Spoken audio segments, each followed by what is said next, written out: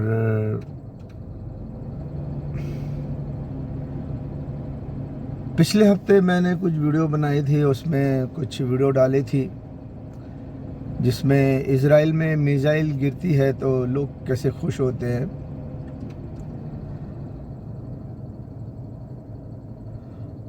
आज मैं वीडियो में कुछ ऐसे सीन डालना चाहता हूं कि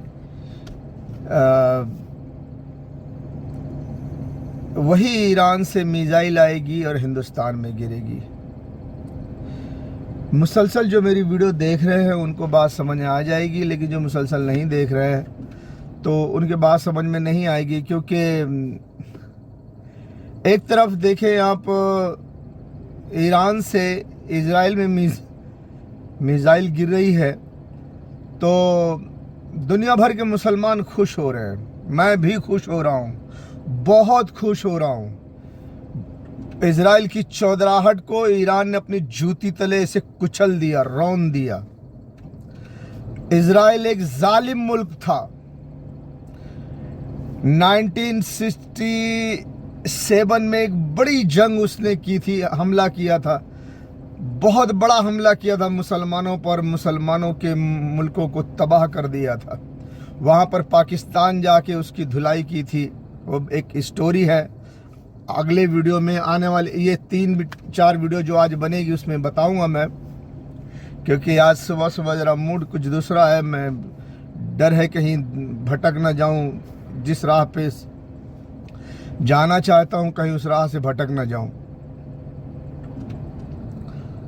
तो जैसा कि आप लोग आज देख रहे हैं, आज की तारीख में छुट-भुट चल रहा है, लेकिन कोई सही रिपोर्ट नहीं मिली है मुझे। तो मेरा जो असल मकसद है वो यही हिंदुस्तान को आगाह करना है कि हिंदुस्तान अब अमेरिका इजराइल जो है वो हिंदुस्तान को इस्तेमाल करेंगे कि भैया आप मेरे बस की बात नहीं है, अब आप पाकिस्तान में हमला करो ताकि हम हिंदुस्तान से फिर ईरान में 2 न्यूक्लियर मारें। असल चीज़ देखो, न्यूक्लियर मारना ईरान में इतना आसान नहीं है और बहुत पहले से मैं बताते आ रहा हूँ, लेकिन कुछ लोग इंतज़ार कर रहे होंगे कि यार ये कब होगा, कैसे होगा। भाई अमेरिका किसी मुल्क को न्यूक्लियर मारे तो वो न्यूक्लियर मारने के वक्त तक पहुंचने के लिए तो बहुत कुछ पापड़ बेलना पड़ेगा। मतलब जिसको न्यूक्लियर मारना चाहता है वो बहुत उसके नाक में, अगवाड़े में, पछवाड़े में दम कर देगा। America, Israel, Britain, France, NATO सब एकदम पूरी ताकत लगा लेंगे, उसका कुछ नहीं कर पाएंगे। तभी तो फिर लास्ट में जाकर डिसाइड करेंगे ना कि यार हम इसका कुछ नहीं कर पा रहे, ये तो हमको धो दे रहा है, तो अब इसको न्यूक्लियर मार के लास्ट ऑफ जो रास्ता होता है, लास्ट जो उपचार होता है, उसका दवा होता है, आखिरी जो उसको टेबलेट दी जाती है वो न्यूक्लियर का दिया जाता है। तो जब एकदम आखिरी मरहले में जब वो अमेरिका आ जाएगा कि अब हम ईरान को कुछ नहीं कर पा रहे, इजराइल कुछ नहीं कर पा रहा है, बल्कि इजराइल खंडर होते जा रहा है, तब वो फिर से अब दोबारा जो है वो हिंदुस्तान को इस्तेमाल करेगा और हिंदुस्तान को कहेगा कि भैया हमसे कुछ नहीं हो रहा है, आप ही करो, पाकिस्तान पे हमला करो और उसके बाद ईरान में 2 न्यूक्लियर मार के इसको ख़त्म किया जाए। जैसा कि मैं पहले बता चुका हूँ कि 2024 के लास्ट में, 2025 के शुरू में या बीच में, जब भी 2024-25 में ये अमेरिका, ब्रिटेन, फ्रांस चारों तरफ से ईरान को घेर लेंगे लेकिन हमला नहीं करेंगे और फिर हिंदुस्तान को उकसाएंगे पाकिस्तान के खिलाफ। पाकिस्तान पे हिंदुस्तान हमला करेगा और जब पाकिस्तान और हिंदुस्तान की जंग शुरू हो जाएगी, एकदम घमासान युद्ध, एकदम भयानक जंग शुरू हो जाएगी, तो उस दौरान हिंदुस्तान से 2 न्यूक्लियर मिसाइल ईरान में मारी जाएगी। तो अब बाज लोग कहेंगे यार हिंदुस्तान पाकिस्तान की भी जंग हो गई और ईरान इजराइल की भी जंग हो गई, इजराइल खंडर हो गया, लेकिन अभी भी ईरान में 2 न्यूक्लियर नहीं मारा गया। मेरे दोस्तों, इस बात को समझने की ज़रूरत है। और कुछ लोग ये भी सोचते होंगे कि अमेरिका ने भी ईरान पे हमला कर दिया, इजराइल ने भी ईरान पे हमला कर दिया। आपने बोला था कि चारों तरफ से घेर लेंगे लेकिन हमला नहीं करेंगे। मैंने कहा था कि हमला नहीं करेंगे, ये बात सही। और ये भी कहा था मैंने कि जैसे अफगानिस्तान में, इराक में हमला करके मुल्क को कब्जा कर लिया था, ऐसा हमला नहीं करेंगे कि ईरान को भी कब्जा कर लें। मैंने जो कुछ कहा था उसका मतलब ये था। बहरहाल किसी ने मुझसे शिकायत तो नहीं की है, ना किसी ने मुझसे कमेंट किया है, लेकिन हालात को मैं समझाना चाहता हूं कि लोगों के समझ में ठीक से आ जाए, क्योंकि अगली बात वो अच्छी तरह से समझें। हमें जो ज्ञान दिया जाता है, इल्म दिया जाता है, लिख करके कागज में दिन, तारीख, टाइम, सेकंड, मिनट, ये सब एग्रीमेंट बना के नहीं दिया जाता। हमें कुछ खास बातें बताई जाती हैं और समझाई जाती हैं, उस आधार पर हम लोगों को ये बात, अपना ज्ञान, अपना इल्म पहुंचाते हैं। तो ये बात अपनी जगह पुख्ता है, पक्की बात है कि America, Israel, Britain, France, NATO ये पूरी ताकत लगा लेंगे, जितना मर्जी आए कर लें, लेकिन ईरान को मारने के लिए, ख़त्म करने का जो उनका प्लान होगा वो हिंदुस्तान से 2 न्यूक्लियर मिसाइल मारने का होगा। ये फैसला बिल्कुल अटल है कि वो प्लान करेंगे कि हिंदुस्तान से 2 न्यूक्लियर मिसाइल ईरान में मारी जाए। ये प्लान से वो काम करेंगे, लेकिन ये कोई ज़रूरी नहीं है कि वो प्लान कर रहे हैं तो वो मारने में कामयाब ही हो जाएंगे। ऐसा नहीं है। पहले से आगाह कर देने का मतलब ये होता है कि बता दिया गया है कि हिंदुस्तान से न्यूक्लियर मिसाइल मारी जाएगी, तो अपनी हिफाजत के इंतजाम कर लो, ऐसा मामला होता है। तो अभी तो ईरान पे भी बहुत हमला हुआ है, बहुत नुकसान हुआ है ईरान का, लेकिन अभी वो दायरे में है, कंट्रोल में है, अपने मजबूत कदमों से खड़ा हुआ है। इजराइल भी अभी मजबूत है, लेकिन जहां तक कहा जाता था कि इजराइल के ऊपर कोई एक परिंदा भी पर नहीं मार सकता, वो हिसाब से जो उनका कवच था आयरन डोम का और दूसरी एंटीशिप मिसाइल का, यहां तक कि अमेरिका ने थार्ड भी दे दिया था, तो वो सारे इंटरसेप्ट जो मिसाइलें थी, जो सिस्टम था उनका, वो सब ध्वस्त हो गया है, सब नाकारा हो गया है। और इजराइल इस वक्त खंडर हो चुका है। सभी को मालूम हो चुका है कि इजराइल एकदम खंडर हो चुका है। और ईरान का कहना है कि इजराइल पे हमने सिर्फ वो पुरानी मिसाइलों का इस्तेमाल किया है जिसकी हमें ज़रूरत नहीं थी, क्योंकि हमने नए खजाने तैयार किए हैं, हमारे खजाने में नए माल आए हुए हैं, नई आइटम आई हुई है, तो हमें उस पर ध्यान देना है। तो जितना पुराना खजाना था हमने खाली कर दिया इजराइल पर, और उनका डिफेंस सिस्टम भी तबाह हो गया और उनका पूरा मुल्क भी खंडर हो गया। कई शहर खंडर हुए, तल अबीब, हाइफा वगैरह वगैरह। हमें उस पर नहीं जाना। तो मैंने एक वीडियो डाली थी कि ईरान की एक मिसाइल इजराइल में गिरती है तो कैसे मुसलमान खुशियां मनाते हैं। तो ये सेम चीज़ है। मैं बताना चाहता हूं कि इसी तरह जैसे खुशियां मनाते सारे मुसलमान, इजराइल पे मिसाइल गिरी ईरान की तो सारे मुसलमान खुश। इसी तरह अब जब ईरान को अमेरिका, इजराइल नहीं मार सकेंगे, लाख कोशिश कर ले नहीं मार सकेंगे, तो फिर अमेरिका और इजराइल हिंदुस्तान के पास जाएंगे, भैया आप पाकिस्तान पे हमला करो, हम आप हिंदुस्तान से ईरान को न्यूक्लियर मिसाइल मारेंगे। तो जब हिंदुस्तान, अभी जो मैंने पहले भी बताया था कि सी टीम का मैच हो गया, बी टीम का बाकी है, फिर ए टीम का। तो ये बी टीम का मैच जब होगा, जब अब जब पाकिस्तान पर हिंदुस्तान हमला करेगा तो पहले वाले हमले से बड़ा हमला होगा, बड़ा जोरदार होगा, क्योंकि इजराइल, अमेरिका, ब्रिटेन, फ्रांस ये लोग सब हथियार भी देंगे और उनको ट्रेनिंग भी देंगे कि किस तरह से पाकिस्तान पे हमला करना है, और इससे पहले जो आपने हमला किया था, मार खाए थे, उससे कैसे बचना है, वो सब आपको बताया जाएगा।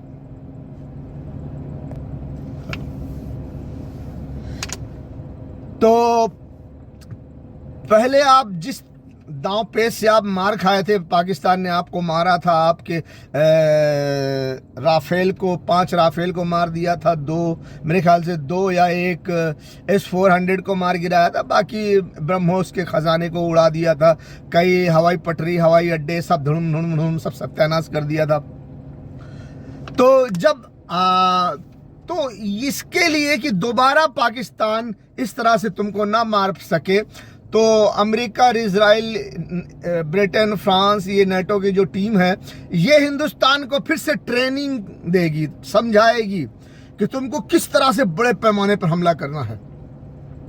तो हिंदुस्तान बड़े पैमाने पर हमला करेगा पाकिस्तान पे, और पाकिस्तान इसकी सिचुएशन इस वक्त ऐसी है कि पाकिस्तान को पहले हमले के बाद जो 6-7 मई को हिंदुस्तान ने हमला किया था, उसके बाद फिर अमेरिका ने, डोनाल्ड ट्रंप ने पाकिस्तान के आसिफ मुनीर को अमेरिका बुलाया, वहाँ पे बैठा के खाना वाना खिलाया और सेटलमेंट किया, और उन्होंने ठंडा करके आसिफ मुनीर को भेज दिया। अब जो भी गुपचुप बात हुई हो, बहरहाल उनको ज़रूर ये कहा गया होगा कि आप ईरान के पीछे ना पड़े, आप ईरान का साथ ना दें, हम आपको जो चाहिए देंगे, ये करेंगे, वो करेंगे, अगर आप ईरान का साथ देंगे तो हम फिर आपको भी मारेंगे।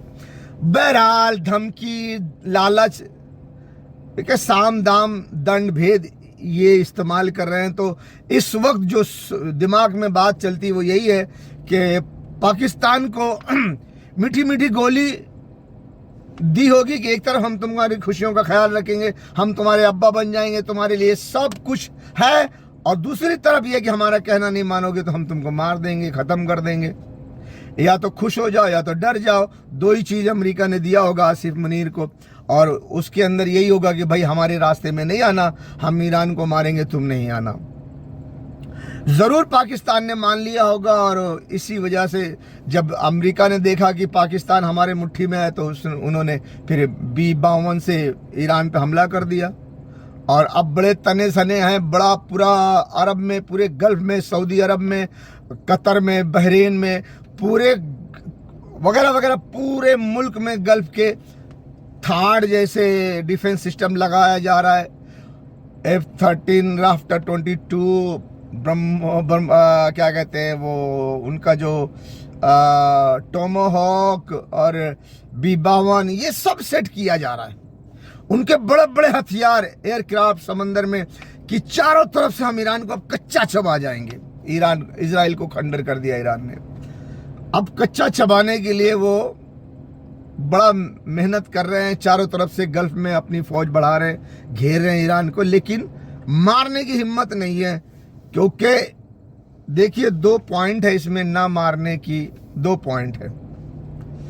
एक ये कि मैं पहले भी बता चुका हूं, ये दोनों पॉइंट फिर भी बताता हूं, ईरान के पास इतनी मिसाइल है कि लड़ते लड़ते भले वो मर जाए, लेकिन इजराइल को नामो निशान मिटा देगा, कि इजराइल में कोई बाकी नहीं रहेगा। दूसरी चीज, वो पूरे गल्फ पे भी बाद में मिसाइल मारना शुरू कर देगा। जब उसकी जान पे आ बनेगी तो पूरे गल्फ पे वो मिसाइल मारना शुरू कर देगा। फिर वो ये नहीं देखेगा कि यह अमेरिकी बेस है, फौजी ठिकाना है, या फिर उनका कोई और पेट्रोल के कंपनियों में, पेट्रोल के ठिकानों पर, पेट्रोल जहां पर फिल्टर किया जाता है, जहां पे निकाला जाता है, जहां से उनके पेट्रोल कंपनियां हैं, बड़ी बड़ी फैक्ट्रियां हैं, सपाचट मैदान हो जाएंगी। तो फिर अमेरिका को वहीं आके रहना है, वहीं आके कब्जा करना है, उसी दौलत को कब्जा करने के लिए तो वो आ रहे हैं, और वही दौलत अगर मलिया मेट हो जाएगी तो क्या फायदा। इसलिए मैं ये हिंदुस्तान के फौजी जवानों को, हिंदुस्तान के पुलिस को, हिंदुस्तान के इंटेलिजेंट को ये बताना चाहता हूँ कि अमेरिका कभी नहीं चाहेगा कि एक तो इजराइल ख़त्म हो जाए, मलिया मेट हो जाए, मैदान हो जाए सपाचट, और एक ये कि गल्फ कंट्री पूरी बर्बाद ना हो जाए, क्योंकि वहां पे आके कब्जा करना है पेट्रोल पे। पेट्रोल एक दौलत है, उस दौलत पे ऐश करना है और वहां पर खूबसूरती दुनिया बनाकर वहां पर शराब और अय्याशी की दुनिया बनाना है। अगर वो गल्फ का पूरा गल्फ ही मलियामेट हो जाएगा, पूरा इजराइल मलियामेट हो जाएगा, पेट्रोल की फैक्ट्रियां, कंपनियां, जो पेट्रोल का जो फिल्टर वगैरह होती है जो कंपनियों में, फैक्ट्रियों में वो सब जब खत्म हो जाएगा तो फिर मामला क्या होगा आप जरा सोचो। उसी के लिए तो वो आ रहे हैं, तो उसको कैसे बर्बाद करेंगे, इसके लिए वो घेर तो लेंगे, लेकिन फौजी मिलिट्री एक्शन करके वो ईरान को हमला नहीं करेंगे ईरान पर। जैसे कि उन्होंने कहा कि हम पाकिस्तान से अपनी फौज लाएंगे, ईरान में घुसेंगे, यहाँ से घुसेंगे, वहाँ से घुसेंगे। ईरान में घुसना नामुमकिन है और ईरान में घुसकर फौजी हमला करना उन ईरानियों पर, ये अमरीकियों के लिए नामुमकिन है। अमरीकी इतना रिस्क नहीं ले सकते कि उनका पूरा गल्फ बर्बाद हो जाए जिस पर उनको कब्जा करना है, और जो मेन प्लानिंग करने वाला है यहूदी, उनका इजराइल पूरा तबाह हो जाए, ये वो कभी नहीं सोचेंगे। वो हमेशा ये सोचेंगे हम सेफ रहें, हमारा काम भी हो जाए। उसके लिए एक ही ऑप्शन है, हिंदुस्तान, हिंदुस्तान, हिंदुस्तान। इसीलिए उन्होंने हिंदुस्तान से दोस्ती की है और हिंदुस्तान को इस्तेमाल करने के लिए आपने देखा होगा, सुना होगा, 25 जुलाई 2008 को बेंगलोर में सीरियल धमाका करवाया और 26 जुलाई 2008 को गुजरात में करवाया बड़े पैमाने पर, और 13 सितंबर 2008 को दिल्ली में करवाया, और 26/11 का हमला तो आपको पता ही है मुंबई में। 26 सितंबर 2008 को 26 सितंबर 2008 को 26/11, 26 नवंबर 2008 को आखिरी साल में मुंबई में करवाया ताजमहल अटैक। तो 26/11 को तो आपको भूल ही नहीं सकते, 26/11 का नाम ले लिए तो आपको सब याद है। ये सब क्यों कराया गया? और दुनिया भर के ड्रामे, गोश्त खाना है तो पाकिस्तान चले जाओ, हिंदुस्तान में रहना है तो वंदे मातरम कहना होगा, वगैरह वगैरह। हिंदू मुसलमान को भड़काया क्यों? इसलिए कि हिंदुस्तान को इस्तेमाल करना है। क्यों इस्तेमाल करना है? इजराइल को, यहूदियों को दिमाग आ गया था उस वक्त जब 1967 में इजराइल ने ईद के दिन सुबह को पूरे अरब पर हमला कर दिया था। उस वक्त उर्दून इजराइल के खिलाफ था और मिस्र इजराइल के खिलाफ था, सीरिया इजराइल के खिलाफ था।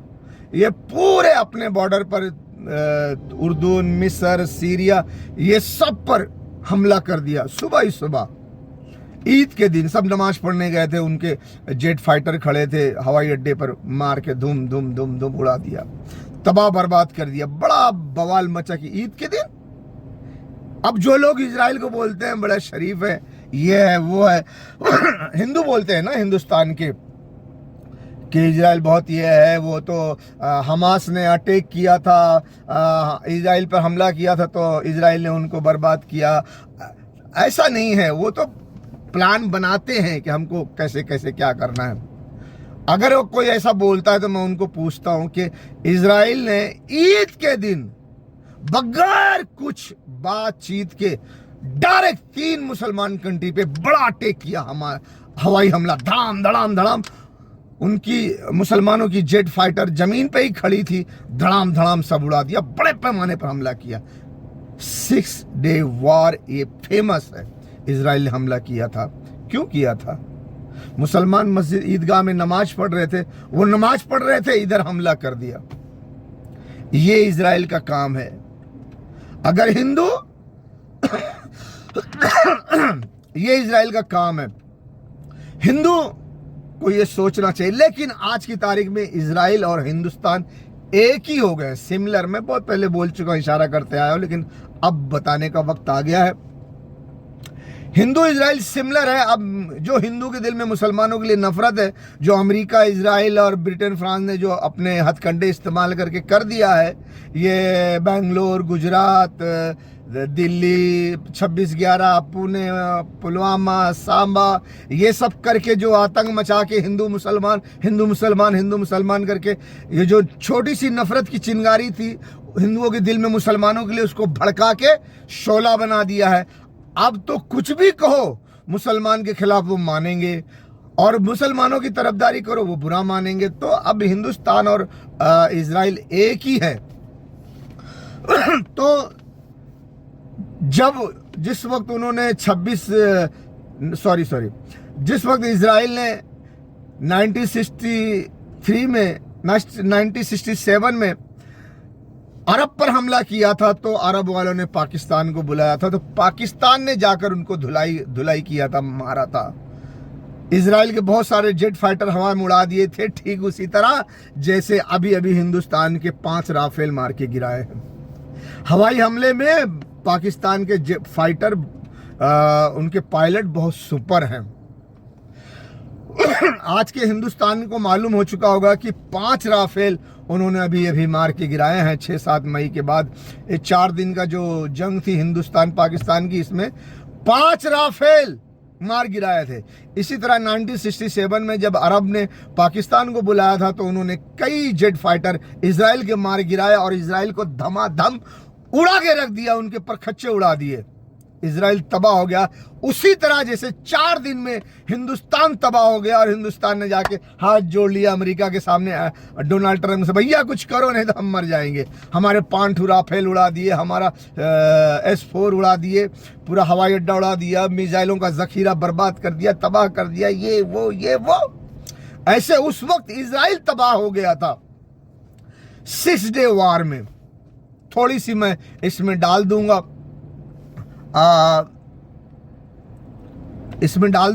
आप देख लेना, ठीक है। फिर हम आपको अगली वीडियो में बताएंगे कि इजराइल और हिंदुस्तान सिमिलर क्यों है, सेम क्यों है। क्योंकि अगले थोड़े दिनों में जब अमेरिका इजराइल हिंदुस्तान को इस्तेमाल करेगा पाकिस्तान के खिलाफ और ईरान पे न्यूक्लियर मिसाइल डालने की कोशिश करेगा, उससे पहले ईरान की मिसाइल हिंदुस्तान में गिरेगी, इतने गिरेगी कि जैसे ईरान की मिसाइल से इजराइल खंडर हो गया, वैसे ईरान की मिसाइल से हिंदुस्तान खंडर होने वाला है। अगली वीडियो में मैं आपको बताता हूं, सुन लो ना। आज मूड खराब है, नहीं तो अच्छे ढंग से बताता तुमको। क्योंकि ईरान पर डायरेक्ट अमेरिका इजराइल हमला नहीं कर सकते। अगर वो करते हैं डायरेक्ट ईरान पर हमला, तो ईरान पहली फुर्सत में इजराइल का नामो निशान मिटा देगा। इतनी मिसाइल्स उसके पास, इतने हथियार हैं, और वो इजराइल भी जानता है, अमेरिका भी जानता है, ब्रिटेन फ्रांस सभी जानते हैं, ऑस्ट्रेलिया भी जानता है। इसीलिए डायरेक्ट ईरान पर हमला कोई नहीं करेगा। क्यों? इजराइल खत्म हो जाएगा, इजराइल को सेव करना है। इसलिए ईरान को हिंदुस्तान से मारा जाए, हिंदुस्तान को इस्तेमाल करके ईरान को मारा जाए, ताकि ईरान अगर कोई जवाबी कार्रवाई करे तो वो हिंदुस्तान में करे, इजराइल सेफ रहे। इसीलिए ईरान को मारने के लिए हिंदुस्तान को चुना गया है। इन लाशों को, गोश्त के टुकड़ों को देखकर तुम्हें गैरत क्यों नहीं आती? तुम कैसे सोते हो? तुम कैसे पीते हो? तुम कैसे खाते हो? तुम कैसे जिंदगी गुजारते हो? ए बेगैरतो, ए जर्नेलो, ए हुक्मरानो, तुम कब जागोगे? ए बेगैरत हुक्मरानो, इन लाशों को, गोश्त के टुकड़ों को देखकर तुम्हें गैरत क्यों नहीं आती? तुम कैसे सोते हो? तुम कैसे पीते हो? तुम कैसे खाते हो? तुम कैसे जिंदगी गुजारते हो? ए बेगैरतो, ए जर्नेलो, ए हुक्मरानो, तुम कब जागोगे? वो बेचारे फरियाद कर रहे हैं, बुला रहे हैं तुम्हें। कोई हाफिज कुरान आर्मी चीफ साहब, रसूलुल्लाह की उम्मत कट रही है, लोग उनके आज़ा के टुकड़े चादर में समेट रहे हैं। तुम अपने एटम बम और मिसाइलों के साथ तमाशा देख रहे हो। हमसे बर्दाश्त नहीं हो सकता, हम ये नहीं देख सकते, हम ये बर्दाश्त नहीं कर सकते। जुर्रत करो।